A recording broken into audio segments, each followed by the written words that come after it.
मंथन प्रज्ञाशोध सामान्य ज्ञान परीक्षा आजचा सराव प्रश्न विषय आहे गणित। तर प्रश्न पाहूया। पहा, प्रश्न आहे खालील आकृतीमधील त्रिकोणाची एकूण संख्या पर्यायातून शोधा। या ठिकाणी आपल्याला एक त्रिकोण दिलेला आहे आणि त्या अंतर्गत असणाऱ्या त्रिकोणाची संख्या आपल्याला सांगायची आहे। आपण पर्याय पाहूया।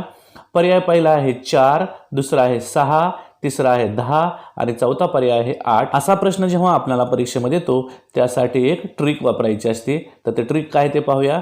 पहा, त्यासाठी आपण या त्रिकोणामध्ये आपल्या समोर जे त्रिकोण आहे त्या प्रत्येक त्रिकोणाला आपण क्रमांक द्यायचे आहेत। पहा, पहिल्या त्रिकोणाला आपण 1, 2, 3 आणि 4 असे 4 त्रिकोणाचे 4 क्रमांक द्यायचे आणि या चारही अंकाची आपण काय करायची आता बेरीज करायची।